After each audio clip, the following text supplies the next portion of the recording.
Okay, so very interesting day in the world of sport. Obviously, the championship playoff and relegations have sort of had permutations.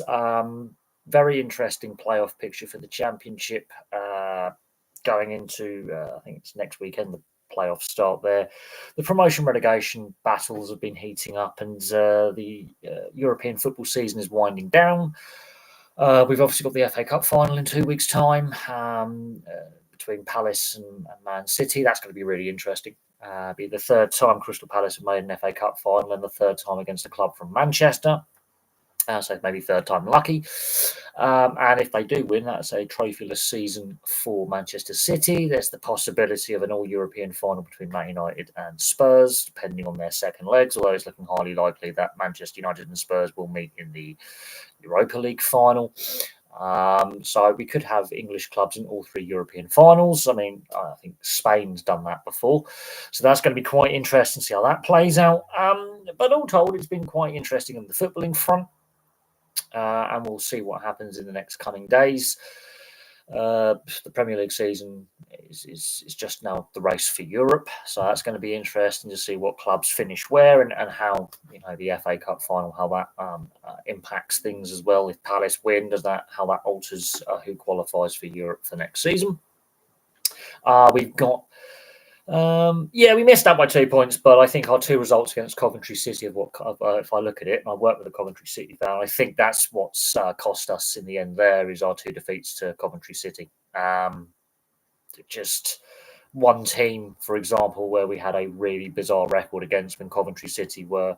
This is before Lampard even took over. Coventry City at that point were struggling to score. They couldn't defend, and suddenly they keep us to 0 and score five goals against us. So I think that could be a point where we look at that. But there's a disconnect between the fans and the ownership there. Yes, Burnley didn't win the league. Yes, that is something, but they did get promoted. So that is frustration on that end of things, but we've still got our rivalry with Preston to keep us going for next season. So it's not all doom and gloom, I suppose. But I have concerns for Blackburn next season. I really do. I think the way the ownership and the disconnect between the fans and the ownership has gone on. I mean, I could look at since the Venkies took over the managerial merry-go-round that we've had, and the relegations we've had, the missing out on the playoffs we've had, coming up short. I mean, is this our ceiling under them? Be interesting to see what Leeds and Burnley do in the summer as well. And are they going to become yo-yo clubs like what West Brom used to be or Fulham used to be? Are they going to become yo-yo clubs with their up and down and up and down? We shall see what happens there. But Luton, I mean, look, we've seen back-to-back relegations with clubs before. I have concerns about Luton considering they've obviously got their plans for their new stadium to replace Kenilworth Road. But they did state that getting promotion to the Premier League last season wasn't in their for last season, should I say, wasn't in their long-term planning. It came sooner than they were expecting. They just got on a run at the right time, got hot at the right time, got in the playoffs, won the playoff final, and made the Premier League. But it just shows how difficult it can be when you do drop down a division to then stabilise, and they have back-to-back relegations. So Luton are in a dangerous situation. I think is a good way to look at Luton's situation. The fact they've got relegated is a bit. It is what it is. They just didn't really get going this season, and you can look at that and say, well, they exceeded expectations 2 years ago. They nearly survived in the Premier League last year. There were some points deductions, and I'm surprised. Some clubs didn't necessarily put in a legal challenge against the various punishments that Nottingham Forest and Everton received. I think Cardiff are going to be in more trouble than Luton, though. If I'm being honest, I do think Cardiff are in more trouble than Luton. But the Cardiff ownership, there's been a lot of discussion about Vincent Tan and the ownership there, and so it's an interesting talking point. What's going on with Cardiff, but they've been in trouble for a while. Cardiff have been in trouble for some time. This is not new new news. There's a disconnect between Cardiff and the ownership, as in the fans and the ownership. Same with Blackburn. There are some clubs which have got from very unpopular owners, and this is transcending across sports. This is not just an English football thing or a Scottish football thing in regards to what's happened at Rangers over the years, but there is a disconnect between fans and ownership at a lot of teams. Wrexham go up, kind of go down. But this is the thing. Wrexham have got positive ownership who want to make positive changes, and they have set achievable goals. And they've been breaking records along the way. And how Wrexham do next season is we're going to have to wait and see what investment they can pump in. They've obviously really done a lot of development to the stadium.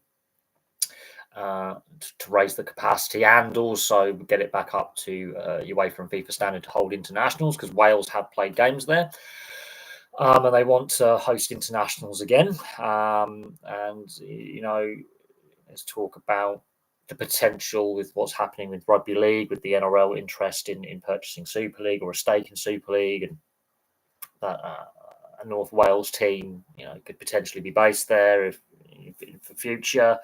But what Ryan Reynolds and Rob McElhenney have done at Wrexham since they bought the club, I mean, look, I think they are in it for the long haul. I think their ultimate goal is to make the Premier League. I have no doubt on that, and they're a club on the up. I think the ultimate goal with Wrexham is to get their stadium up to UEFA standard. I think that's their ultimate goal, and then once the stadium redevelopment is complete, then I think the ultimate goal would be the Premier League. And I do believe that they have a long-term plan there. They are being advised by pretty smart sporting people. This is not just a couple of quite famous multi-millionaires from overseas, wasting money. I think they are committed to eventually making Wrexham a very profitable club. So they come within the new PSR spending rules, which have sort of replaced financial fair play, which are flawed rules anyway, because it does sort of protect the big six. Otherwise, if we were to properly enforce the rules, and I've been saying this for years, clubs like Man United and Chelsea, the fact that there are loopholes where they can get around those loopholes and continue to lose money. It was only recently that Man City have been making money, which is why they've got their 115 charges, because they were fiddling the books to get round spending rules. If we were to properly enforce the rules, about 70% of the clubs would be hit with points, deductions, and fines. And now that's a bad look. But the fact that the clubs have been allowed to get away with it is a bad look. So it's a catch-22. There is no winners in this situation. And this is a problem that's been had for a very, very long time. I mean, look, Reading got saved at the last minute. Reading have now got a future. There was a lot of talk that Reading would cease to exist and be thrown out the Football League, which would completely distort the promotion relegation aspect of what we've seen over the last couple of weeks. Where would they play? I don't know. If Wrexham hypothetically were to get into Europe before the stadium was fully up to scratch, I don't know where they would play, if we're being honest. But it is an interesting one. I mean, look, Palace have put in an application for Selhurst Park to be upgraded, which is, I think, been approved, by the local Borough of London, the council that they come under where their stadium, Selhurst Park, is. That's been approved, so they're going to get upgrades at Selhurst Park. Obviously, Manchester United have unveiled plans for their circus tent, and it does... The outside looks hideous. I have no doubt that the inside would be fantastic and it'd be a great facility and it will redevelop that area of Greater Manchester. But that's if they're still a Premier League club at this point, because Manchester United, I don't know. I mean, look, there's talk of a big clear out of players, and they're going to try and revamp the squad, and it's going to be interesting to see what happens with clubs like Man United. Chelsea, obviously, fiddling the books to sell their women's team back to themselves or something. There's also talk about I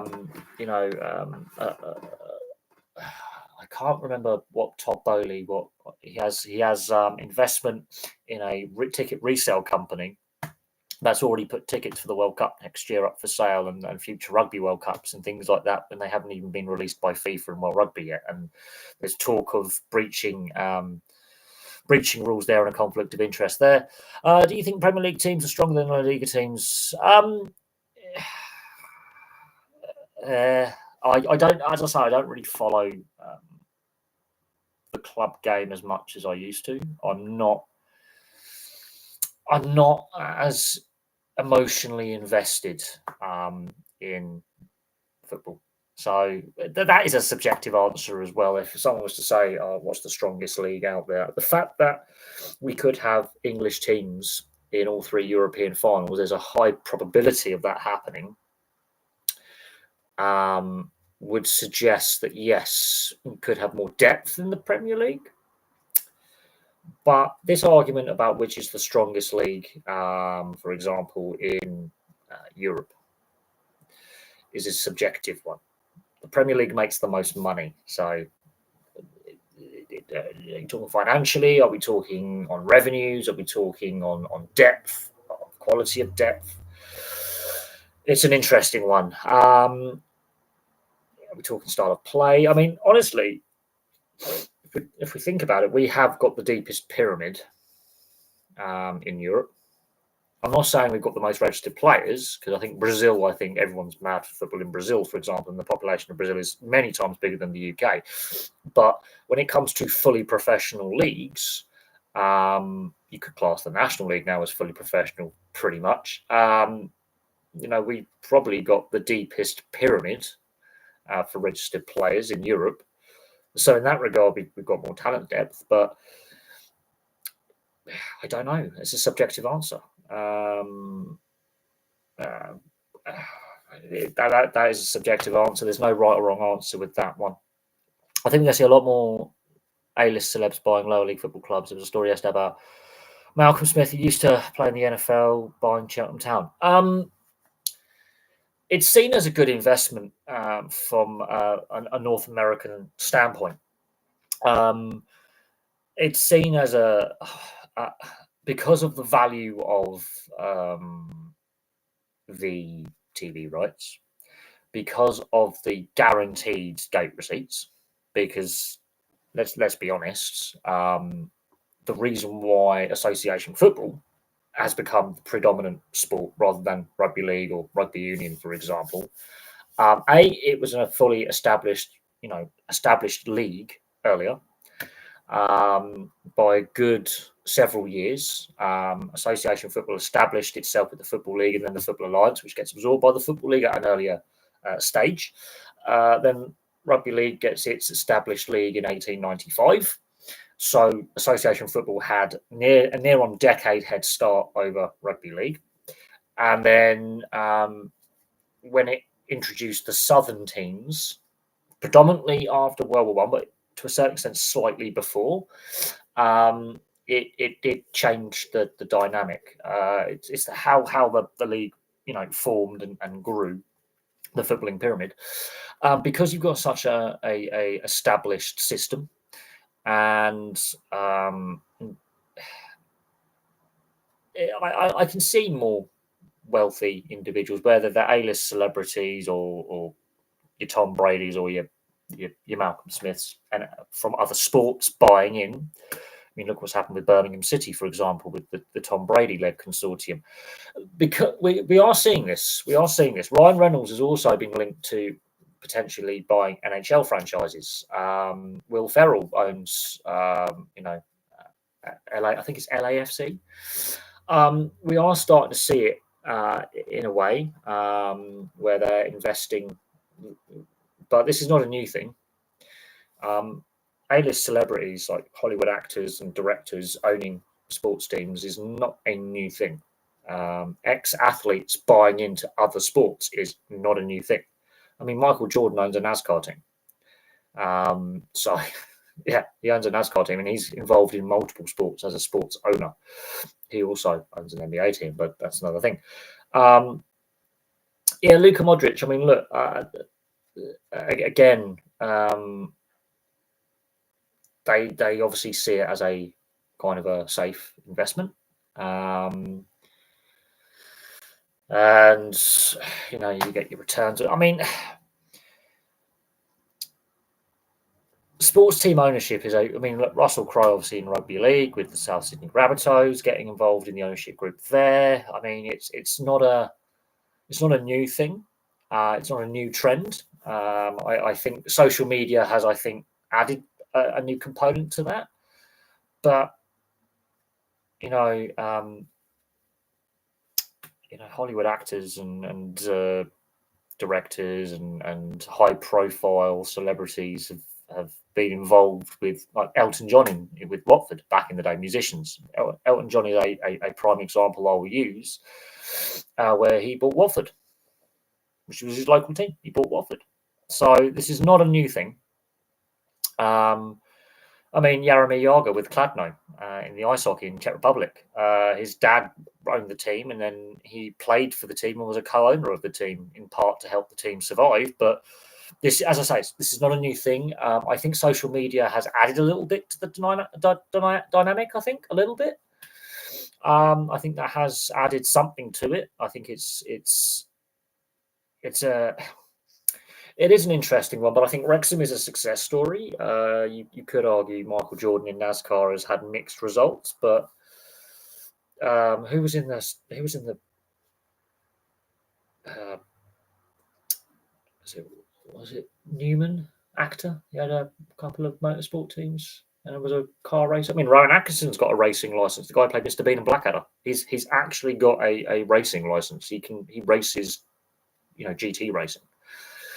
Michael Fassbender's got a racing license and races, GT cars. So yeah, as I say, it's not a new thing, where wealthy A-listers, buy into sports teams. Not a new thing.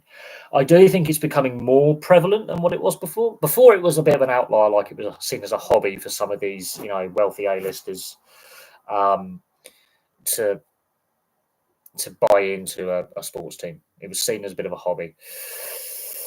No, it was going on before the class of '92 bought Salford City. Long before they bought into that, a lot of them were still playing when Salford City was struggling financially, and so it's long before the Neville brothers and David Beckham and all that. Nicky Butt bought and Scholes bought Salford City. I mean, this has been going on since the 60s, 50s, and 60s, with Hollywood A-listers buying motorsport teams, for example, as a hobby. Elton John in the late 70s, early 80s with Watford, for example. So this is not a new thing. I mean, Russell Crowe, for example, buying the South Sydney Rabbitohs was before the class of '92 bought Salford City. He was involved with that over 20 odd years ago. So sports ownership with a Hollywood A-lister, for example, or a musician or an actor or someone of that kind of, I wouldn't say social media following, but that kind of celebrity kind of thing is it's not new. I would say yes, it has become more popular in the last decade or so, especially with the rise of social media. Because that creates a lot of attention, that creates a lot of publicity, and with publicity and attention, you can get investment. Now, I seem to remember a couple of years ago with the Ottawa Senators, the previous ownership were having issues, and it wasn't working, and the old owner died. His family's daughter basically took over the team, and they put it up for sale. And Ryan Reynolds and Justin Bieber, who are both massive, they're Canadians, so they're both massive NHL fans, wanted to potentially buy the team. There were several interested groups, and they were one of the interested groups that wanted to buy the team. In the end, it went to a different businessman, but they were showing their interest in a potential purchase. But it's like any, a lot of people see sports ownership as a bit of a millionaire's hobby or a billionaire's hobby. It would be interesting though if someone like a Jeff Bezos was like, "I'm going to buy a Premier League team." That would be interesting when you've got a tech billionaire, multi-billionaire, who came in. I mean, that really would mix things up, I think, a little bit when you've got an individual who's richer than some nation states. So that would be interesting. But no, this so-called trend, the class of '92, they were ex-players who've become managers and coaches, and they decided, well, apart from David Beckham, the rest of the class of '92, for the most part, were local. They came through the Man United Academy. They lived locally. They were brought up locally. I mean, Gary and Phil Neville's dad used to be involved with Bury, for example, in the admin side of Bury. So they were involved, at a local level for a long time. They step in and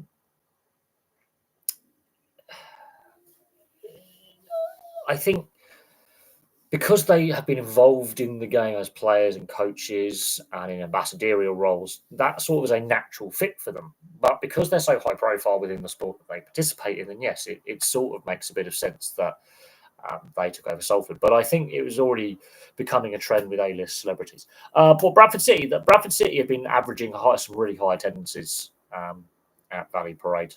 Really high attendances, higher than some of big clubs in higher leagues and across Europe. Bradford City have really been selling out Valley Parade. Tifo football video about McAlean and Reynolds, Bayern Wrexham. They were interested after watching Sunderland until I died during lockdown, and the rest is history. Well, yeah, the Sunderland Until I Die fly on the wall documentary series, I think, just paints how chaotic it can be with bad ownership, lack of direction. But it also shows how, especially in Europe, UK, Europe, how the sports culture is different to the US and Canada.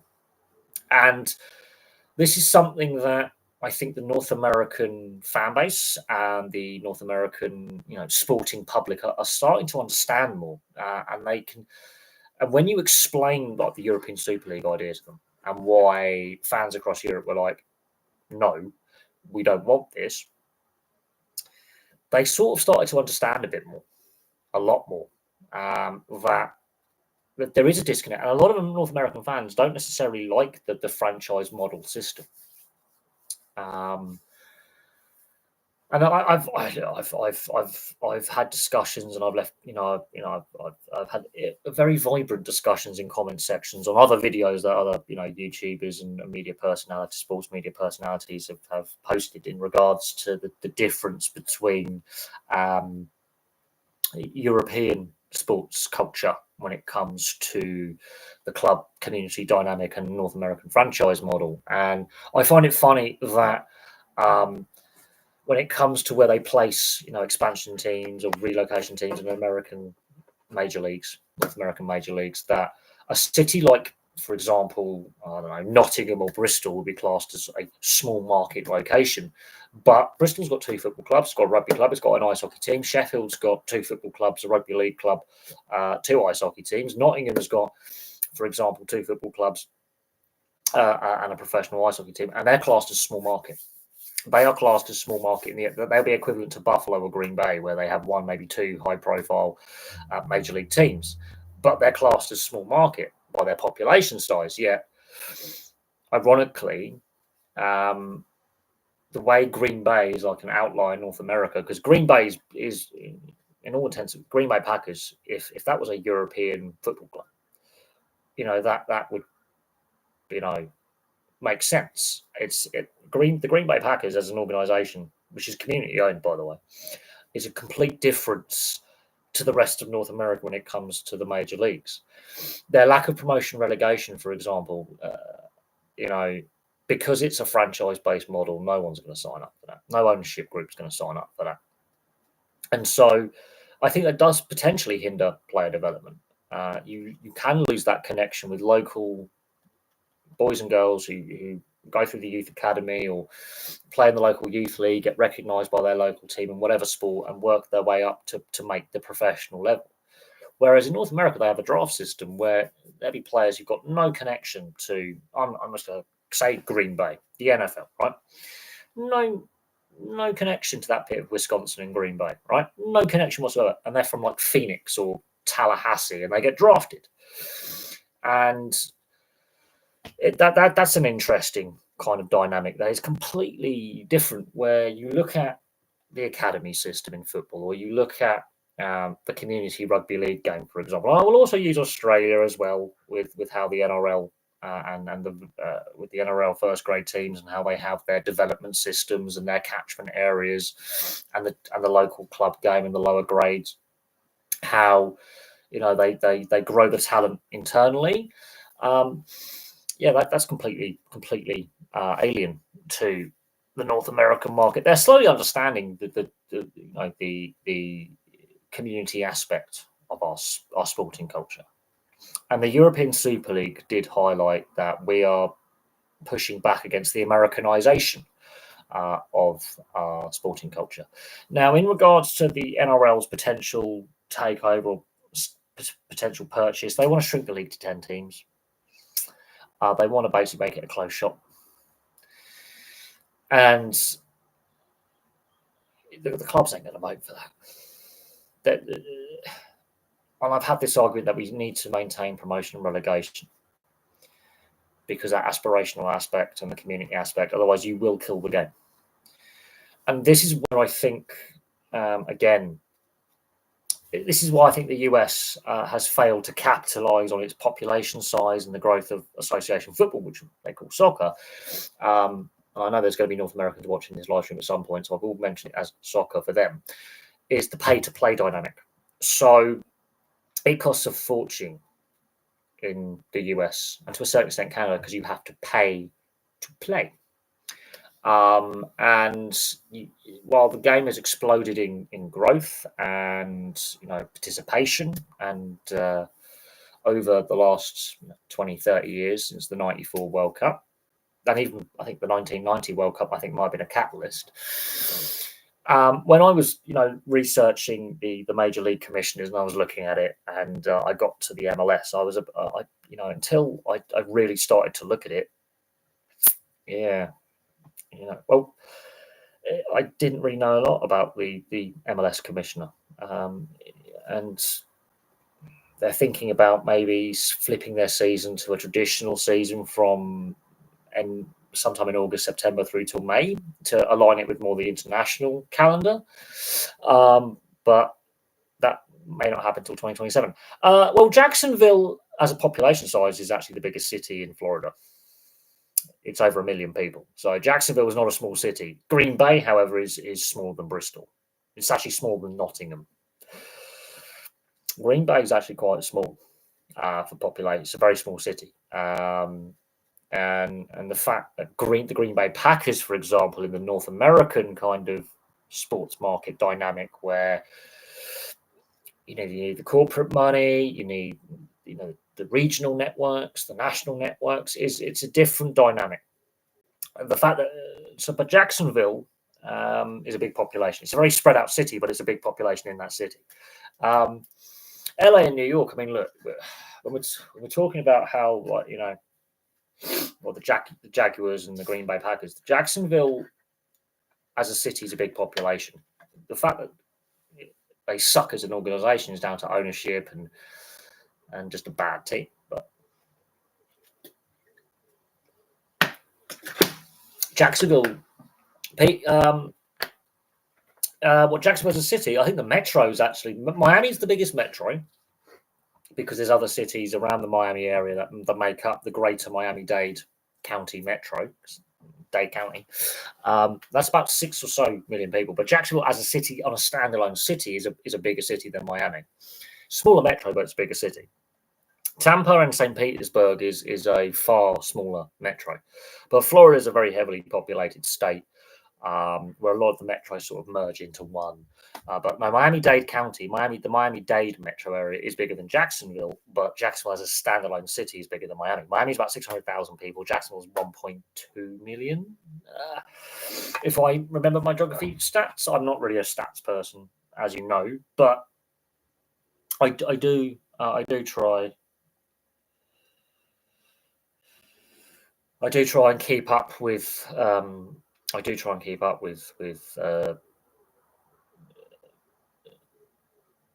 Certain aspects in regards to stats and analytics. But if we are talking about the wider metros, I think Tampa is a lot smaller. And the issue with Tampa Bay at the moment is not the Lightning, but it's the Tampa Bay Rays. They may be moving to Orlando. We do know that there's an ownership group interested in relocating the team or having an expansion team. So Major League Baseball's got a dilemma now where it's got two teams, one in the East, one in the West, playing in minor league ballparks with the Athletics and the Rays not really having a permanent home stadium to play in.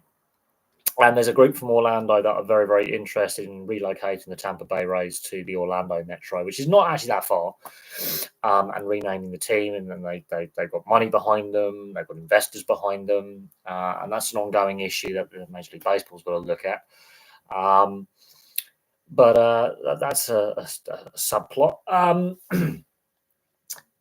want to talk about the NRL and Magic Round, and the weather has had a massive impact on the games. A lot of heavy rain, heavily disrupted with just torrential rain up in Brisbane. They've had to relay of the playing surface. It held up for the women's Game 1 State of Origin. It held up yesterday for the two games yesterday, and it held up pretty well in torrential rain for the three games today. When I say pretty well, the Suncorp Stadium playing surface up in Brisbane is looking a bit battered. They've had to completely relay it in less than a week. About 60 to 70% of the surface has been completely relayed. And the bits that haven't been relayed are just chopping up. So it'd be interesting to see if they have any more rain up in Brisbane for the rest of Magic Round. But I'm really looking forward to the rest of Magic Round, and I'll be doing my Magic Round review video later on. So keep eyes peeled for that.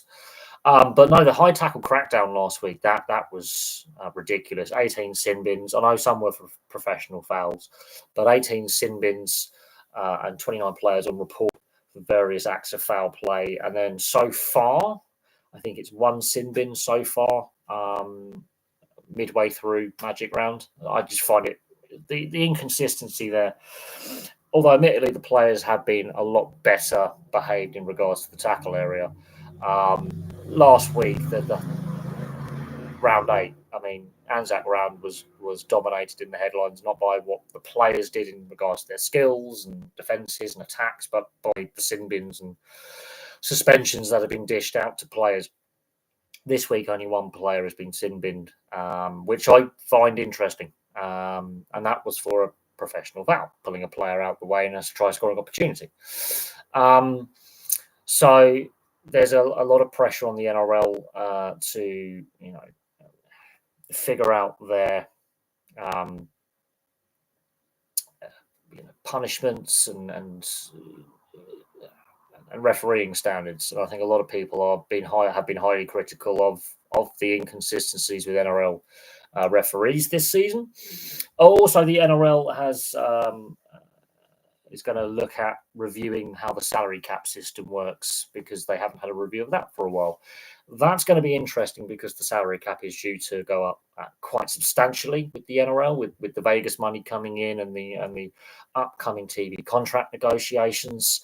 And with gate receipts being up and attendance being up and advertising revenue being up, the salary cap is set to rise quite substantially in the next couple of years. And the NRL has come out and stated that they are going to review how the salary cap works and its structures and whether they're going to make changes. So that's going to be very interesting to see what happens with the NRL salary cap. It's not the only league that has a salary cap. And of course, when we're talking salary caps, we can look at the NHL and the salary cap is predicted there to go through the roof in the next couple of years. Could be as much as 20 million more on the salary cap in the next couple of seasons. So that's very interesting to look at that. And yeah, there's a lot of, when I was doing the Major League Commissioners video series, when I was researching each individual Major League Commissioner in each league, it was very, very interesting some of the scandals that came out that need their own standalone videos. Now, some of them looking at like the NHL, for example, where I've looked at the various lockouts and player strikes, there's some other incidents that I think we could do video content on, which is quite interesting. So I'm looking at some more video ideas for the summer. So we're looking at that. So that'd be quite interesting. Obviously, the Women's Euros is coming up in just under 2 months, and then at the later on in the year, we've got the Women's Rugby World Cup. So there's a lot of women's international sport, and that's going to be fun. I hope England do well. We might have another England-Spain final, which will be interesting.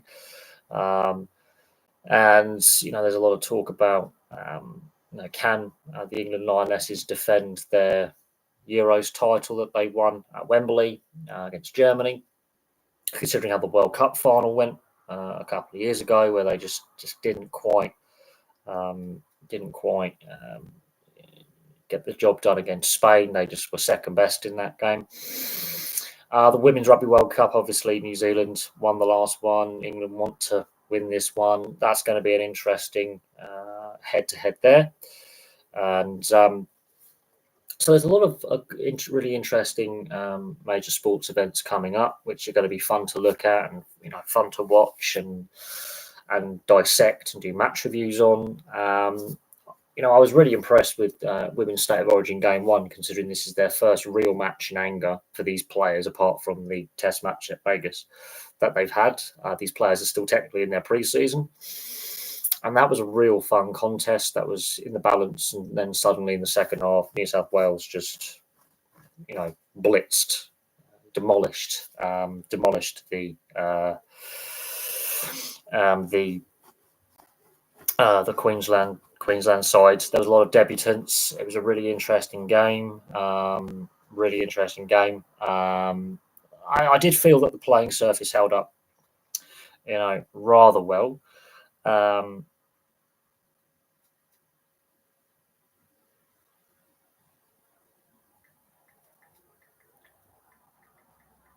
Hang on one second.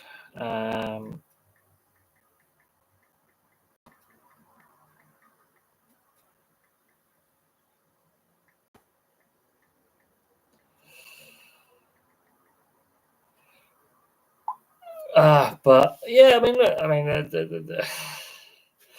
let's just double check a few sports headlines. So we now know obviously who's made the playoffs in the championship. So that's going to be really interesting to see, who makes the playoff final. A lot of people saying Sheffield United, fluffed it, and you could argue they did fluff it a little bit. Let's have a look at the table quickly.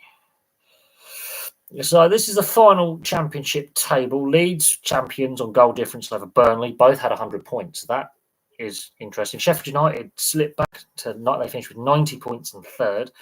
You got Sunderland 76 points. Then Coventry was 69. Bristol City was 68. That's your playoff places. And it's Blackburn, Millwall, West Brom, Middlesbrough, Swansea, Sheffield Wednesday, Norwich City, Watford, QPR, Portsmouth. Oxford United stayed up. So that's nice to see Oxford United staying up in the championship. Had a decent season. Stoke, Derby, Preston. Preston had a disastrous start of the season, though. They had 3 managers in 3 weeks, so I feel sorry for Preston. Hull just staying up, then Luton, Plymouth, and Cardiff. Cardiff are in serious trouble. Serious trouble. But that's a very interesting final table there. Let's have a look at other sports headlines.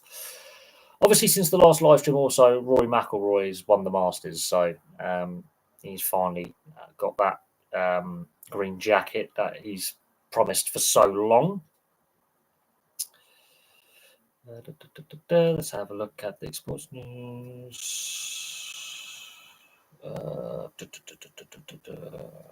Right, sports news.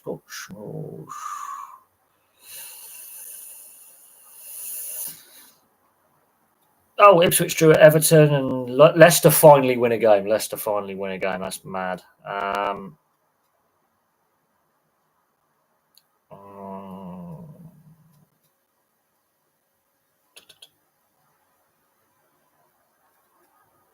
Not really a lot happening in the sport apart from the championship final day, but it's interesting that we're at the end of the season now. There's a lot of discussion about club ownership with what's happened at Reading. The fact that Reading have now actually secured a bit more of a certain future, I think, is important. Obviously, the fan protests have been going on for some time at Reading Football Club, and they, they're not the only club that's been going through ownership. We do need to look at team ownership rules and the transparency behind ownership groups. I find it interesting though that Dai Young, the guy who owned Reading until yesterday, had been refused. He failed to pass the director's test in regards to the Premier League when he was trying to buy a Premier League club. I forget which club it was. I think it was Hull City at the time, and so that I find interesting that the Premier League blocked him and said he failed to pass the director's test. Yet the Football League, who have to take a lot of responsibility in the situation at Reading, allowed him to buy Reading. So there's a lot of questions that need to be looked at in regards to why the Premier League blocked him and the Football League passed him fit a year later. And a lot of questions need to be asked with how the system works, with how anyone can purchase a football club. Like how can a prospective owner be barred from buying a Premier League club, but a year later he can buy a Championship club? Like, serious questions need to be asked in that regard, to that side of things, and the Football League need to take responsibility for that. They exacerbated a situation with Reading. But several clubs have had some very dubious owners over the years, and they still exist. But the Football League, questions need to be asked of the Football League of their role in this over the years. The same with what happened with Bury back in 2019. Questions do need to be asked. And Reading is the latest example in a long line of clubs that have been failed by the governing bodies, basically, which in this case is the Football League. In previous years, you could argue the Premier League, the FA, UEFA, FIFA, whatever the governing body is. Look what's happening with the Salford Red Devils in rugby league, for example. It's not a football-specific problem. This is a much wider issue, and we do need to start asking questions about sports team ownership, and where the funding comes from. Because I've said this for many years. For many years, when times were good, a lot of questions weren't asked when it came to club ownership. A lot of questions weren't asked. All the tough questions weren't asked. And the sports, and it's not just football, it's multiple sports, didn't care as long as the money kept flowing in.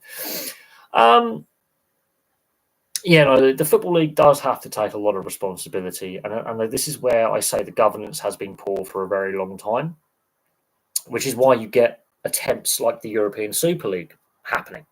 This is where you get the Super League war in Australia and Rugby League 30 years ago happening, because unfortunately the sports administrators were chaotic, basically. And it's weak administration, but it's chaotic administration. And you look at the FA Cup semi-finals being played at Wembley, and we can argue now Wembley's been paid off. Oh, yeah, it's been paid off long ago. The fact that the FA tried to sell Wembley, 6-7 years ago, tells you all you need to know about Wembley's been paid off. But a lot of questions need to be asked of the RFL, the FA, the RFU, and then going higher up, UEFA, FIFA, World Rugby, and bigger, higher governing bodies, for example. There's a lot of questions that need to be asked, both nationally and internationally. We've seen this with the IOC. There's been suspicions, facts that have been proven correct, allegations that have been proven to be factual about corruption and poor governance and lack of oversight, and some very dodgy dealings taking place with the IOC, for example, FIFA. We know all these things. But I'm at a loss at the moment, because the EFL have failed time and time again. And as a Blackburn fan, I can attest to this, that I don't think the Venkies should have been allowed to buy the club. The way they've run my club has been nothing short of farcical, I think. And that's just me using my club as an example, but Reading is a local club to me, and I think how Reading have been run since John Medeski decided to back away and sell the club on. I think there's been a lot of really poor decisions taken. I think the EFL have failed in their duty as custodians of 72 clubs, basically, in regards to ownership rules and governance. And we do need to ask questions. It's the same with the Premier League. There's been some dodgy dealings with the Premier League as well with ownership, and then some clubs have had issues in the past. How the Venkies are still there, it's beyond me as well. I mean, I don't know. But there's definitely, in recent weeks, there has been a breakdown between fans and the club boards. There's been protests. There's been protests at Manchester City, for example, over ticket prices. There's a reason why it's called the empty Etihad. There's a reason why they didn't sell out their ticket allocation for their semi-final against Nottingham Forest. And then you look at it, and there's got to be questions asked of how the justification, I think, of ticket prices and how a lot of fans, local fans, are being priced out. And there is a growing, even though Man City have been very, very successful since 2011 with the trophies they've won in the last 14 years, there is a undercurrent. I've always said not every Man City fan is happy with the ownership there. Like, yes, they've had a lot of success, but there's a lot of controversy surrounding that success. There's this ongoing investigation with all these charges, and then you look at the fact that they can't sell out the Etihad on a regular basis. There's a reason why it's called the empty Etihad, and why other fan groups basically take the piss out of them. And I've got nothing against the Man City fans as a whole, but there are question marks with how the club's run and whether it's been run in the right way and whether it's been run in a legitimate way. Because some of the things they are accused of is actually tantamount to fraud, corporate fraud, which is, in my opinion, not thoroughly and properly, the rules and prosecutions and stuff. There could be a lot. It could be a lot stricter in regards to that. But no, I look how the Venkies still in charge happens beyond me. How Vincent Tan still in charge of Cardiff City, for example, another one. There's multiple clubs. I mean, how long have you got? I don't want to rant about things, but bad ownership is unfortunately a disease we have, not just in English football, but across the board in European football. There's a lot of bad actors involved financially in football. It's a thing. And I use the term bad actors because some of them are just generally incompetent, others are outright criminality. Bury, Blackburn, Wimbledon, Aldershot, Boston United, Reading. Boston United were just crooks. And I've done a video on Boston United. Reading, Macclesfield, Bolton, Rushden and Diamonds, well, they just overextended themselves. Sheffield Wednesday, yes, Milan Mandrich and Portsmouth and Harry Redknapp's dog and that dodgy account. Yeah, we've been here before. There's more of them. There's Chester. There's Hereford United. There's quite a few. Yes. When Bury went bust, the Football League saved Bolton. They didn't save Bury. And people were saying then double standards. You could look at Scunthorpe, you could look at Oldham, Southend. Now, yes, you could also argue with some of these clubs that the COVID pandemic and the shutdowns and the lack of fans and attendance obviously has had an impact. But then you look at the collapse of ITV Digital and Setanta as well, in the space of a decade of each other, has also had a contributing impact to the demise of Rushden and Diamonds, for example. Bury was just dodgy charlatans bought the club and wanted to make a quick buck out of the land, out of Gig Lane, and they failed to do that, and it cost them a lot of money, which is good. But there's definitely, a lot to be said for the situation that you look at some of those clubs. Some of those clubs were Premier League clubs. That's what's terrifying about it. I mean, Luton at one point, ended up in the non-league, and it was looking quite bleak. Torquay nearly went bust, even though they've been in the non-league now for a few seasons. They nearly went bust. So this is not isolated. We could go on and on. There's more we could mention, and the non-league and the football league and the Premier League at various points, have been staring down the barrel of ceasing to exist at various points in the last 30, 40, 50 years. Basically, the colour television era, or what I would like to call the modern era. This is, and it's not just an English or Scottish problem with Rangers and Gretna and other clubs north of the border. When I was doing the Football Club History series last year, in the summer, I was looking at the Swiss league. I was stunned, absolutely stunned by the amount of Swiss clubs that have had financial problems. Absolutely flabbergasted me. A country as wealthy as Switzerland, with the average income is around equivalent to around £120,000. If you look at the exchange rate between the pound and the dollar at the moment, it's about $150,000, which I think works out as about 240,000 Swiss francs. I think is the average salary. I mean, Switzerland's a very wealthy country for average income. And I'm thinking, okay, how many Swiss clubs, and a lot of them were very successful historically in Switzerland. I was surprised. I was stunned, absolutely stunned.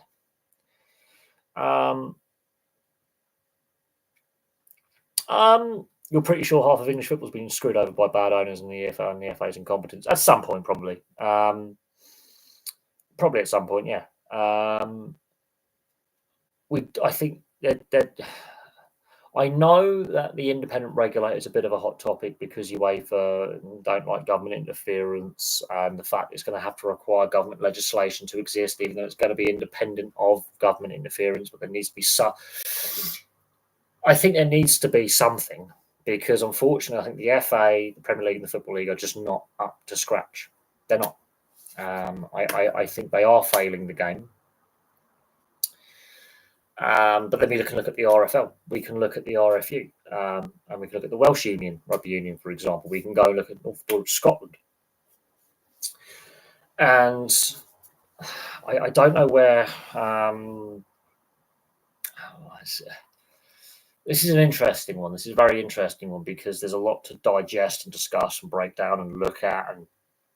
And it's not as clear-cut. But I do think... Well, there's a reason why the Premier League exists. There was a breakdown in the relationship between 16 clubs and the Football League in the late 80s, early 90s. In the end, those 16 clubs realised in order to be a truly competitive and really strong league, to make as much money as possible and be as profitable as possible, they needed 6 more clubs to join, which they did. They break away from the Premier League. But it's not a true breakaway because there's still promotion and relegation, but the Premier League is sort of comes under their governance and the Football League loses a bit of power.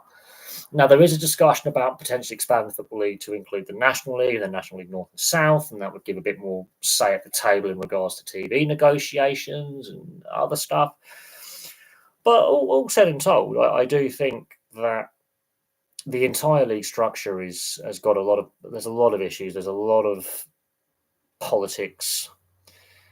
And it's not just in English football, it's the same in Spain, it's the same in France, to a certain extent, Italy. We've seen it in both the Republic and Northern Ireland. We've seen it in Scotland. I think Germany, ironically, the German system is actually quite well run with their governance.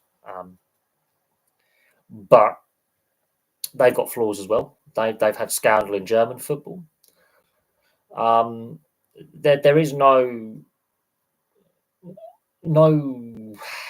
perfect. No league's perfect. No league system's perfect. There's no sport's perfect. But when I look at it, the RFL couldn't run a bath. The RFU and the Welsh Union couldn't run a brewery, a piss up in a brewery, and the FA couldn't get laid in a whorehouse. I have a lack of faith in domestically in the UK with the various governing bodies of the various sports and leagues. I really do. Ice hockey is a prime example because there's a lot of politics there. And I know ice hockey is not the most high-profile professional sport we have, but we have a national league with the EIHL, but then we have the English Ice Hockey Association, the Scottish League, and then we have all these other bits and bits. We don't have a unified governing body with the UK, which is hampering things. There's politics there. We've got a division when it comes to the Olympics about the football side, the rugby union side, and soon to be cricket about, well, what team do we put forward? Because we've got domestic cricket associations and rugby unions and and all that. It's just there's a lot of politics. There is a lot of incompetence. Yes, there's a lot of jobs for the boys. There's a lot of men in blazers looking after men in blazers. And the same can be said in the Southern Hemisphere in Australia with rugby union, for example, and rugby league and Aussie rules as well, and all the sports in Australia, which I do keep a keen eye on because I do follow the NRL quite religiously, and therefore, with the amount of NRL content I've done, the audience I've built, I do follow the machinations of what happens down under. But yeah, there's incompetence there. And there's a lot of bad decisions that have been made. And it's the same in the US and Canada. We've seen it in the major leagues. There is a certain... The team owners, for example, though, in the North American major leagues have a lot more say in how their sports are governed and run than, let's say, over here. There's a lot of politics. Right, there's a lot of politics in sport, and it's not all good.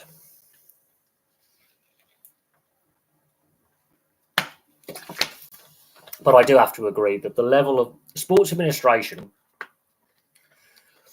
and looking at the Major League series that I've just concluded, which I'm going to actually expand on because I'm going to look at other previous commissioners who've gone before, retired, and what they've done.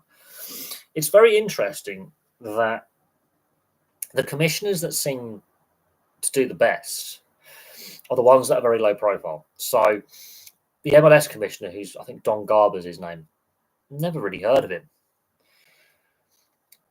Adam Silver, unless you're an NBA fan and a hardcore NBA fan, I didn't know much about him.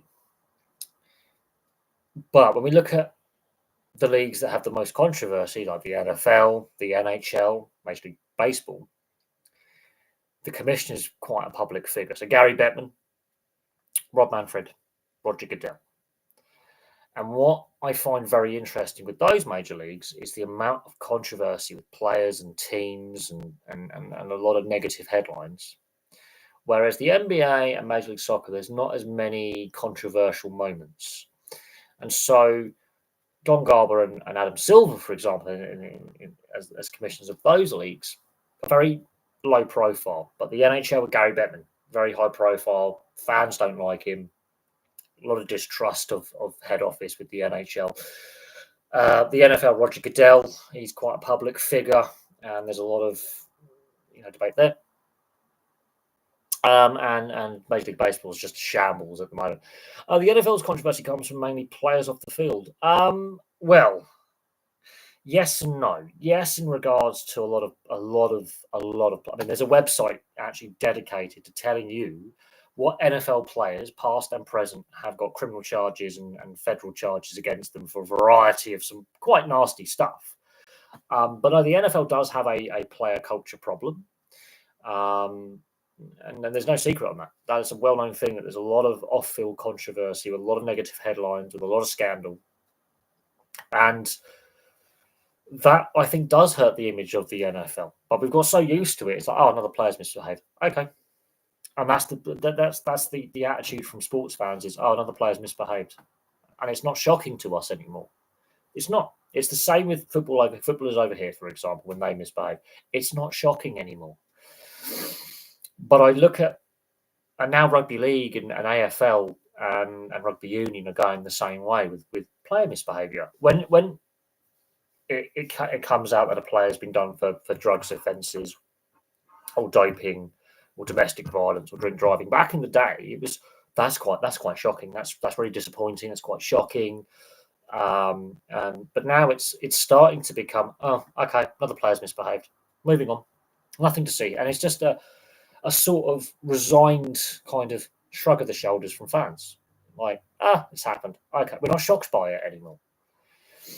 But the NFL, I mean, there's so many players. I mean, I've got to find this website, but there is a website dedicated to looking at all the players who've been suspended, stood down, and have criminal charges. I think it's called NFL Watch or something. I can't remember, but there's a dedicated website to telling you which players in the NFL are currently awaiting trial, on trial, or have been found guilty of various offences. I mean, the ongoing. I mean, but it has got to the point where there's a sort of apathy from fans where they're like, shrug the shoulders. Oh, they've misbehaved again. But and I hate to say it, but the NRL and the AFL, yeah, it's sort of the same thing. Although in the NRL lately, it's been a little bit better behaved off the field with players. It's not like the 2018 off season, 2017, 2018 off season, which was shambolic, where like every player seemed to be, getting up to no good at this time, with a lot of scandal, which put a lot of pressure on the league because it was the amount of scandal in such a short space of time. Which I think Henry Ruggs is getting released in 2027, and clubs are interested in signing off. I have no idea who Henry Ruggs is. I'm assuming he's an NFL player, but again, I don't follow every single NFL scandal. If I did, this channel would be farcical because I would have pissed off every single NFL fan base by this point. But it is. I'm gonna have to look who Henry Ruggs is now. I'm gonna have to look it up. Henry Ruggs. Henry Ruggs. I'm going to have a look at who Henry Ruggs is now. But Ben Roethlisberger is a player. Michael Vick is another player. And they had big off-field scandals that former Raiders wide receiver got done. Oh, death by dangerous driving. That's not the worst that I've heard an NFL player. The Ben Roethlisberger allegations are quite serious.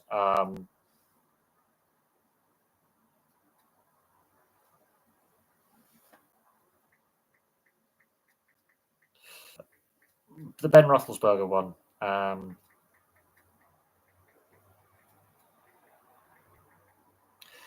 They never really. They've dogged him throughout his career. Michael Vick, the dog fighting ring. His image never recovered. He never recovered from that. He resumed his career, but he never recovered. But then there's been a fair few scandals in the NRL with we can talk about the Coffs Harbour incident if we're allowed to, because that's a little bit points the finger at the Canterbury Bulldogs and their culture. You've got the Ben Barber domestic violence, Greg Inglis drink driving, the Jack DeBellin saga that dragged on with multiple court cases in the end. He was found not guilty. Jared Hayne. The list is quite Todd Carney with all his drink-related antics. Mitchell Pearce, although they're both sober now and have set up a Deshaun Watson. Oh God, there's loads. There's absolutely loads, and but it's got to the point now where fans are apathetic to the situation. They're like, they just shrug their shoulders and go, another player. Oh, we're not, and they're not shocked by it anymore. We've seen it with Mason Greenwood, for example, a couple of years ago with Manchester United, and how that all blew up. We're not shocked by it anymore.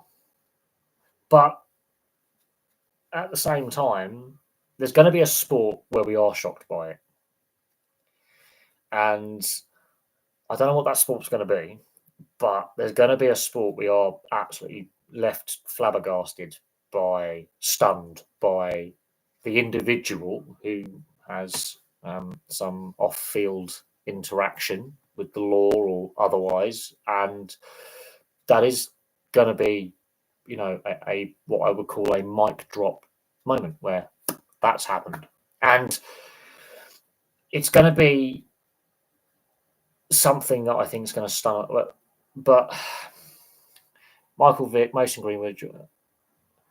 Well, I do think there is going to be a scandal involving a player or players in a sport which is seen as a very clean cut kind of sport. But I don't know. I think we've gone to a point now where the amount of misbehaviour, and in the social media age as well, you've got to remember this. And the only of me using YouTube, but when I listen to some of these sports podcasts, and the drink culture, or the less professional, I think it's a good way to look at it, culture of things back in the 60s, 70s, 80s, and into the 90s. I think, and some of these players admit, we can't get away now with what we did then. Makes you wonder what has been brushed under the carpet for the last 20, 30, 40 years. And it does make you wonder what players got away with. I mean, I've got enough, books on cricket, and I've got a couple of Phil Tough books, for example, where, there are some colourful anecdotes. I think it's a good way to look at it. What happened to the no dickhead policy in sports? Have you never heard of the term, jocks versus geeks? A lot of the lads I went to school with ended up in rugby union systems or cricket systems, and a lot of them were dickheads. I'm not going to lie, a lot of them I didn't get on with. And I love playing sport, but there were unfortunately, I think the seeds are sown at a young age. In the sporting kind of production line system, there were some lads I went to school with who were, dickhead policy, but they were dickheads from a young age. And yeah, unfortunately, that's not. I'm not saying everyone who makes it as a professional athlete is, but you've got to have a certain arrogance about you, and you've got to have a certain self-confidence about you to, obviously succeed. But unfortunately, there's a lot of bad characters, I think is a good way to look at it, who've gone far in professional sport, and they have got a bit of an attitude problem, and then it transpires and ferments is a good way to look at it, and they end up being not particularly nice human beings. There are a lot of them who are jack lads, good laugh. They play the various sports for the love of the game. The money's a bonus, and they actually are really decent human beings. But unfortunately, there's a lot of them who've got this arrogance about them that's not a good arrogance. And I've heard. I mean, I've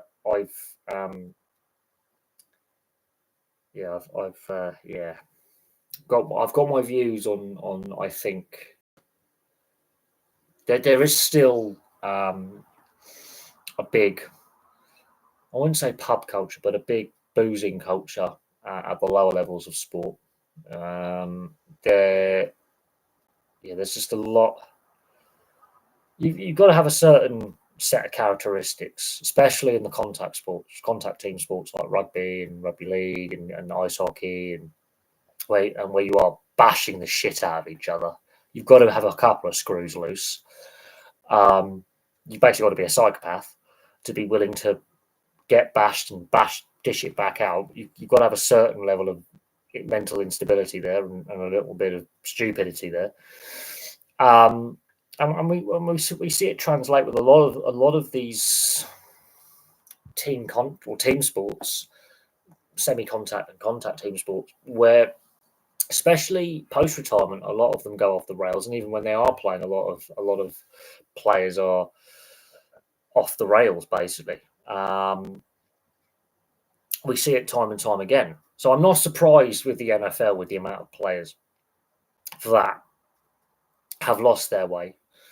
and a lot of bad things have occurred there. But I look at the NRL and I look at some of these players who've had multiple indiscretions off the field, and it's not as if they're welcome back in, and it's like, oh, he's made a little mistake. This is like the third or fourth time he's been suspended for various off-field misdeeds. So I look at Josh Adokar, for example, who's now playing with the Parramatta Eels. I mean, this is like what he's been sacked from like 3 clubs. I look at Latrell Mitchell and at the Rabbitohs. I mean, how many off-field indiscretions do you want with one player? He's like a protected species. There's. I remember the Cameron Munster and Brandon Smith incident in the hotel, and the sport like Zach Hardaker is the example I like to use, because when the channel first started, he got his drug suspension the first time. I mean, how many more second chances does this guy want? I mean, it's a privilege, not a right. I think a lot of these high-profile sportsmen and women have forgotten that it's a privilege, not a right, to be a professional athlete. And with that privilege comes certain expectations of how you conduct yourself. And unfortunately, we've allowed a culture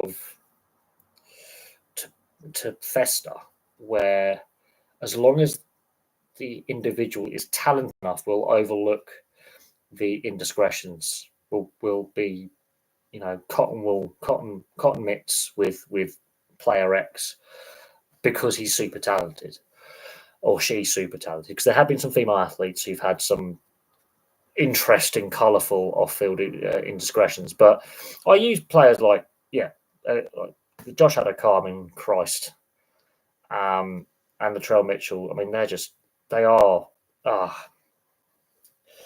Yeah, I have my views on those two players. Zach Hardacre is another one. I mean, how many chances does he want to have? There's quite a few of them in rugby league, to be fair. AFL, I mean, look, the Ben Cousins saga, and obviously he's been to prison. And it's just an ongoing. The thing is, I'm not saying every single, but you look at the NHL and you look at Bob Probert's a prime example, because he had a big drug problem, didn't he? And you look at the culture within certain sports, and there's a prevalence there, and there's a denial, and there's people, ex-players basically saying, "Oh no, that's not as big a problem as people are saying." No, there is a problem. So it's an interesting one. I think the no dickhead policy. I think too many players or too many athletes, because they're quite talented at what they do, a lot is let slide.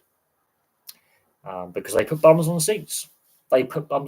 And when they're at their best, I mean, Diego Maradona, his entire career, I mean, how many drugs? He had 2 drugs bans in his career for recreationals. But my God, he was a talented player, but he was high as a kite. I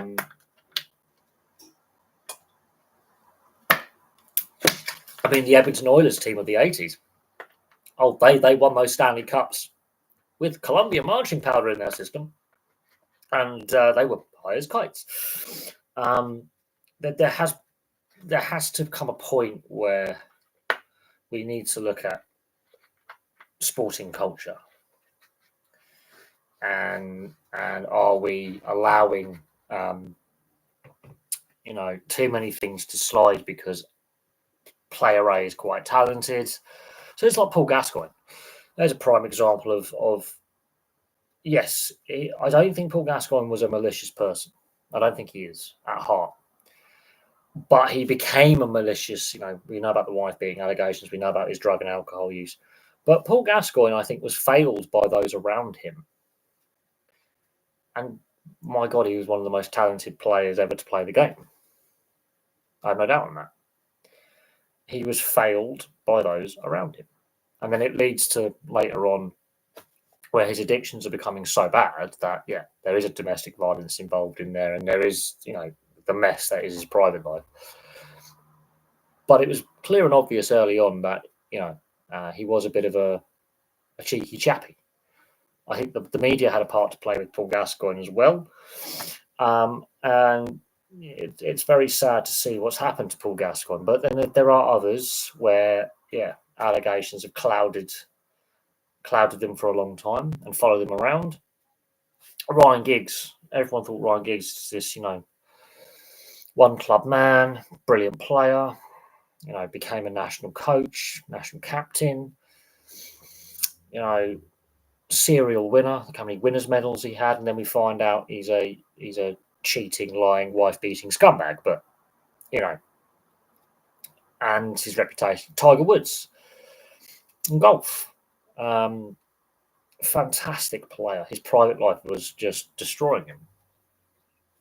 But a lot of people do forget they are normal human beings, and some of them do crumple with the press intrusion, having to deal with the media on a daily basis. A lot of high pressure situations that they could be in a stadium, 20, 30, 40, 50, 60, 70, 80, 100,000 people. They make that one mistake. I mean, I have to admit, the abuse David Beckham received after the 98 Football World Cup, I bet he's thankful. I mean, he got death threats in the mail. Imagine if that happened in 2008 or 2018, for example, with an England player. Oh, wait, it has. The Euros a couple of years ago, the vitriolic abuse that those young players faced. So, yeah, there is definitely a component to, which doesn't help. But then you do have, some not. Thomas Repka, there's an example of a not very nice individual. He used to play for West Ham. He's gone to prison a few times. One of the most penalised players in football. Diego Maradona. I mean, we can look at his drug issues and his flawed character. There's loads of them. There are loads of high-profile players. The England Rugby World Cup fiasco at the 2011 World Cup, and what then came out about the culture of English rugby at the time. What else? Is the Israel Folau kind of scandals running Rugby Australia, and Curtly Beale and some other players there, and a lot of the issues surrounding them. There's just we could be here all day if we were talking about the misdeeds of high profile athletes in sport, but it is what it is. It is what it is. Unfortunately, it's becoming more prevalent with social media.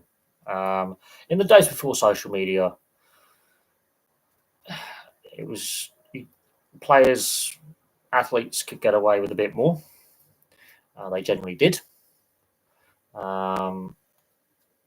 And they generally got away with a bit more. They could get on the drink a little bit, have a scuffle down a pub, and it didn't make the headlines as long as they turned up on match day and did their thing. It's forgotten about. Unfortunately, now with social media and the amount of camera phones, and there's nowhere to hide if you make a mistake. But there has been a lot of there's a lot of pressure put on these young people, predominantly young men, and young men do stupid things. And there is a lot of pressure put upon them. There's a lot of media intrusion. They go out there and they have to, they play in front of 10, 20, 30, 40, 50, 60,000 people on a weekend. And that is it's a bit of a powder keg. We're not preparing them properly for a life after sport. A lot of them can't cope with the pressure and expectation of being in the public eye. And it has consequences. And those consequences, I would use Paul Gascoigne as the example, or Zach Harder as the example. Can spectacularly explode. So I don't know where we go in regards to the codes of conduct and improving culture and behaviour of players. I don't know where we go in that regard, but I think some players near enough blacklisted themselves from certain leagues and certain organisations. I think Mason Greenwood, those allegations are going to dog him for the rest of his career and rest of his life. We saw it with Stan Collymore. He's never fully recovered from the domestic violence allegations against him. Well, they weren't allegations; they were actually proven that he was, he did bash up his missus. But there are some who just can never recover from allegations or misdeeds. Others, I think they can if they go about it in the right way. But there are some who just generally their reputation's gone and they just can't recover their reputation and their careers suffer as a result. We've seen it with the sports media as well. We've seen it with the sports media as well, where you just can't recover from negative headlines, and it is what it is. Right, that was a little live stream. I thought I'd just do a quick little live stream this evening. I was a bit bored, but I thought I'll just do a little live stream. But yeah, I will have more content for you all tomorrow. I'm looking forward to the rest of Magic Round. I'll do the review. I will do the preview of the next round, and I'll do some other related sports content. I've got some video ideas to look at and get up there. But from even out, it is all from me. Unless anyone's got any other questions to add on, I'm thinking about winding this little stream down.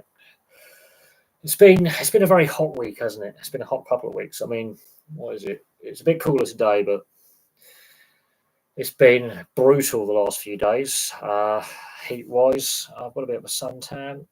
The humidity's gone up. I'm expecting at some point, I think we're going to have some big thunderstorms. I also think we're going to have a very, very, very hot summer here in the UK as well. I think we're going to have a very hot summer. I think we could see some temperature records continue to break. I mean, we've had the hottest start to May on record. I think we've had the driest April, if I'm not mistaken, on record as well. So, yeah. So we shall see how things go. But for me, for now, it's goodbye.